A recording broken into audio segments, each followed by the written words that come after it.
What's going on, guys? This is your boy HQ420 here, and in today's video, we got this young lady right here, Miss Emilia Clarke. I believe I said that name correctly. She is an actress best known from the Game of Thrones. Now, I haven't watched the Game of Thrones. Heard it was a great show, so I don't know if her acting prowess. I can't quite remember her being in anything else, okay? So if y'all watch Game of Thrones, if you think she's a great actress, let your boy know in the comment section below. Of course, but she's came out with a new superhero. Okay, she's created one. All right, and his superpowers is not derived from where superpowers usually come from, which is just something supernatural. Okay, this one is in fact a natural occurrence, and it's kind of weird. Let's jump into this.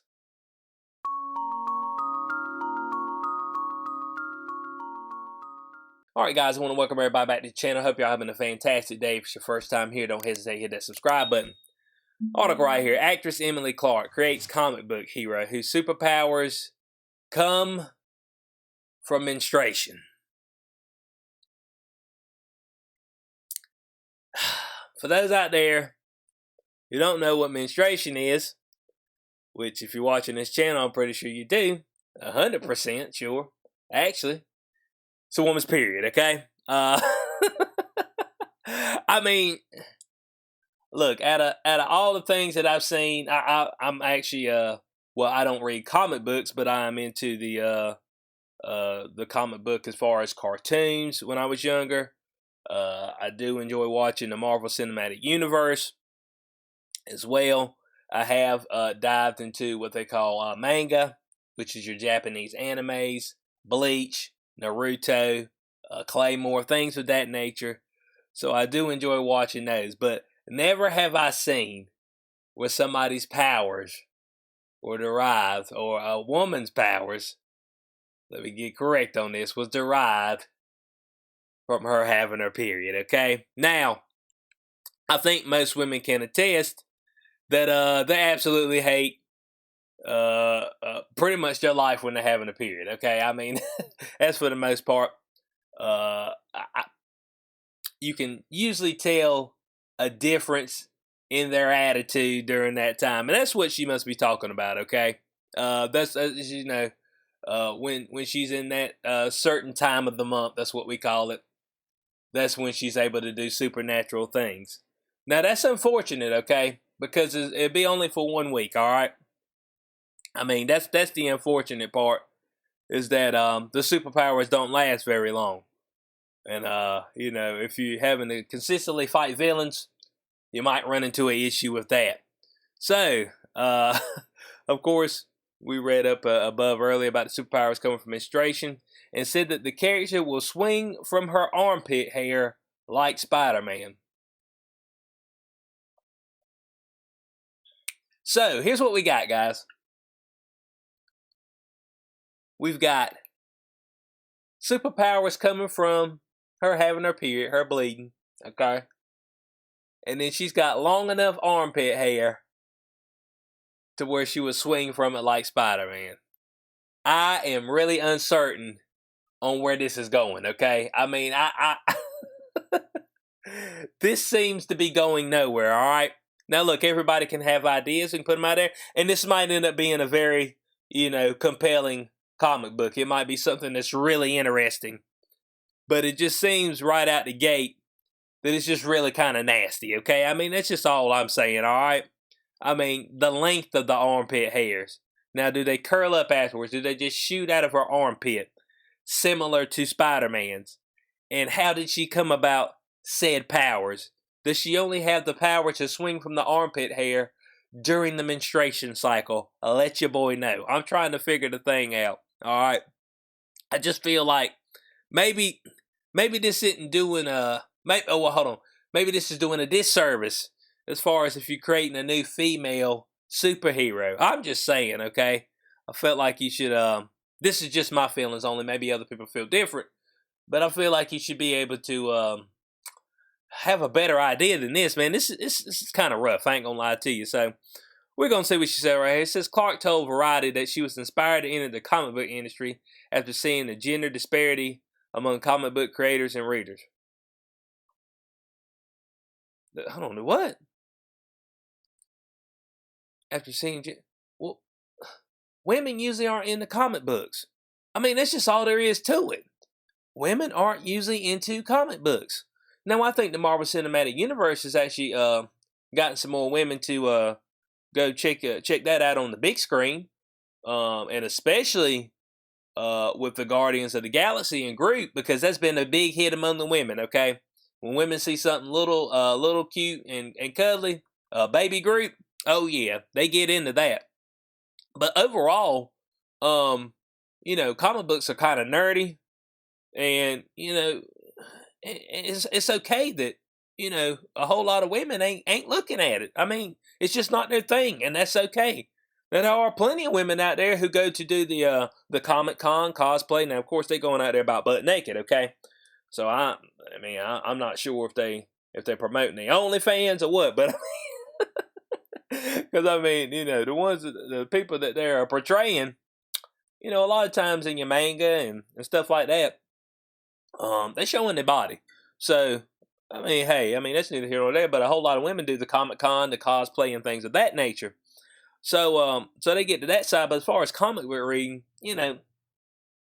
just throughout my life, what I've seen, I ain't seen a plethora. Actually, I've seen none.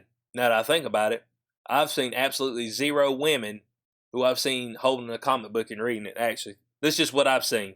Now, in your area, it might be a little bit different. Maybe you know a few women who have done it. But I don't understand what she's trying to do here, and I don't know if this particular character is going to get the response that she's looking. Let's just say that.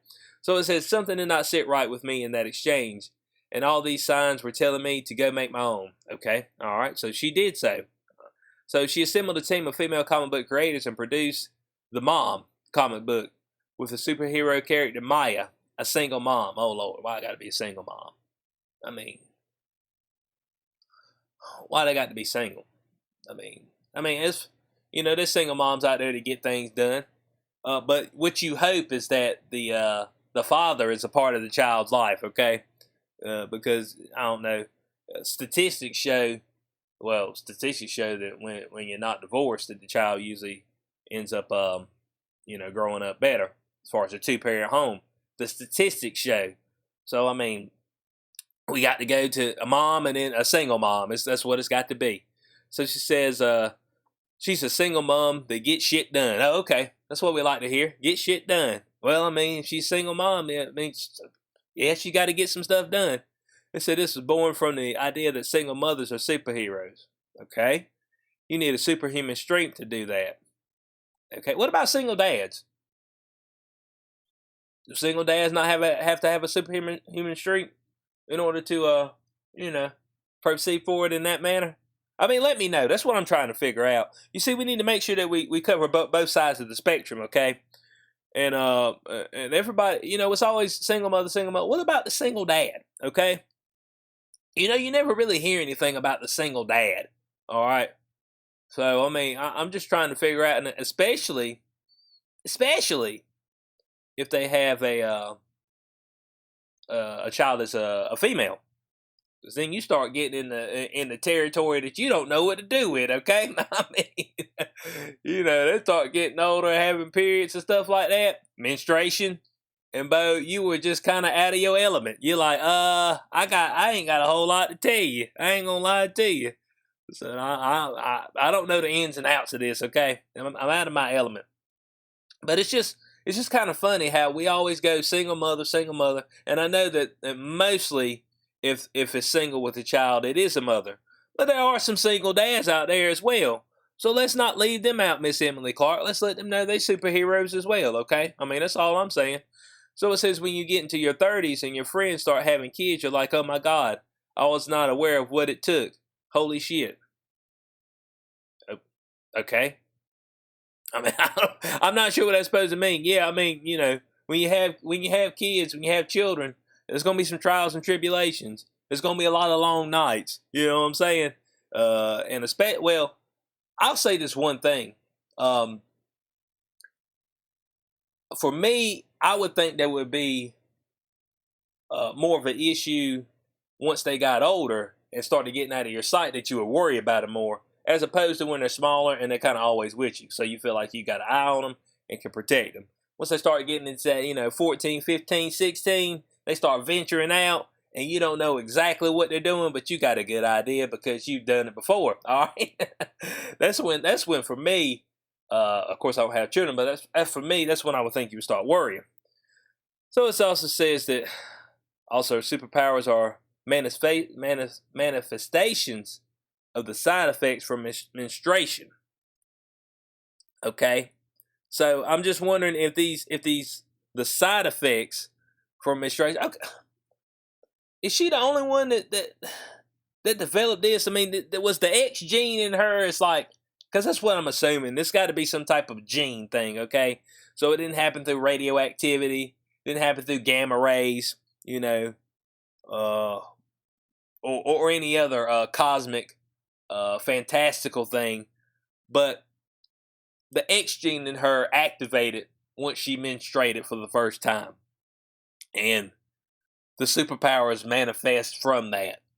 Now, I'm just wondering if it manifests all the time. Are they weaker, at the points when she's not menstruating? Let your boy know. I'm trying to figure this thing out. But it says right here, the bloating, the hair growth, the mood swings, the acne, all of it. I don't... Is this the making of a good superhero? I'm just trying to figure the thing out. I mean, you know what I'm saying? I mean, I don't know how many, because I'm guessing they're trying to approach women on this. I don't know how many women that you're going to find to approach your comic book and read it when this is the particular superpower. Okay, now maybe there are a whole bunch of them that will, but as I've said, the women that I've seen who are into the Comic-Con cosplay, they're out there in makeup and stuff, man. They ain't out there bloated, hair growing all over the place, off their face and all kind of stuff. I don't know if they talking about hair off their face too. I mean, and they usually fairly petite. So I mean, I'm just trying to figure the thing out. Okay, I'm not sure what audience that she's trying to get. But I don't know if this is gonna work. So it said, we hate when it happens. So of course, I mean, my girlfriend's already been through menopause, so. But when we first initially started dating, she was still having the cycle.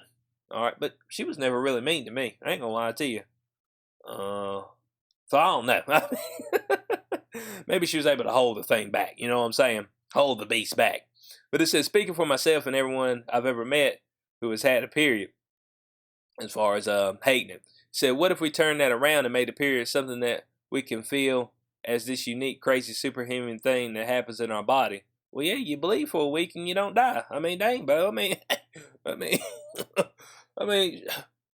I don't know. You don't bleed out. I mean, that's the crazy thing. It's just like, oh, okay, yeah, I'm still alive. I ain't bleed out. So I mean, I guess in that case, it is unique and crazy and wild. But it says, when Maya is scared, she goes invisible. When she's angry, she has superhuman strength. She can swing like Spider-Man from her armpit hair. Now, you see, is this coming from the menstruation or is it coming from something else? Okay, because I don't see how you're gonna tie this into her powers. Okay, that's what I'm trying to figure out. So she's scared, she goes invisible. She's angry, that's when she has the superhuman strength. All right. So what would she need to go against that would make her invisible? Or is this just going to be like an everyday life thing? I'm trying to figure out what the villains are going to be. Let me know in the comment section below if you know what the villains would be of this, okay? That's what I'm really trying to figure out. Who is mom, whatever it is, Maya? What is going to be the plot line? Who is she going to be defending? I don't know who she's defending. They didn't give me a whole lot of details on that, okay? Except the fact that, she's getting her powers from her period. Which is a weird place to be getting your powers from. That's all I'm saying. But I'm going to finish up. It says she added that the comic claims to normalize menstruation so that it has far less of a social stigma. what social stigma does it have? I mean, everybody knows women have them. I mean, what kind of stigma is she talking about? I mean, I'm trying to figure the thing out, but you see, we try. I think sometimes we try to get too clever for our own good. Okay, I think that's what ends up happening. Talking about normalizing menstruation. Well, I don't know. Maybe since I'm assuming Adam and Eve. You know, I mean, ever since then, I think women been having periods. Okay, so I mean, what do you mean normalize it? It's in fact no. When you go to the store, they got the damn maxi pads up there. Isn't that what they use? Tampons, whatever. Is maxi one of them? I don't know. Ain't never. Well, I might have bought a pack one time. Maybe. I mean, I can't remember. But look, bud, I mean, they got the pack sitting up there. So, I mean, it don't get no more normalized than when you walk in the store, you can walk down the aisle and you see the stuff for women who on their period. I mean, damn, how much more normalized you want it to be, okay? What stigma are you talking about? You act like you got to go in some deep dark dungeon to get you some tampons. You know what I'm saying? You know, and you got to say the magic words before you go in there. You know, it's I don't know what the magic words would be. I'm one day before my lunar period. I mean, I don't know the lunar cycle. I'm just like, hey, but I mean, we got like I have a passcode to get these tampons. Like these are stricken from the books, okay? And unless you're able to to go in there and give them the secret passphrase, you're not gonna get any because we're trying to make sure that nobody knows about this. It's a dang, Bo. Come on now, man. They're closing on this. Emilia Clarke, you know, you got to commend people who try to go out and do things and try to, create new characters and things of that nature. But I'm just not sure that this one's going to yield forth any fruit. Okay, the seed has been sown, and I'm unsure about this seed, and I'm unsure about the armpit hair that she's able to extend and grab on things and swing like Spider-Man. But if folks want to check out this comic book, m.o.m, Mother of Madness, it's supposed to be released by Image Comics on July 21st. So, oh man, I don't know. I don't know how many. I don't think this is gonna get the attention that she's looking. So, I want to know what y'all's thoughts on this in the comment section below. I hope y'all did enjoy this video. If you did, you know what to do. Like, share, subscribe. If you've not yet checked out my podcast, Inside the Cube, it is on Spreaker, also on Spotify. I will leave the link in the description section below for Spreaker. You can sign up for that, leave comments, things of that nature. If you want to support the channel further, there also are links in the description section below. As always, being your boy XQ420. I'll catch you on the next one. Peace out.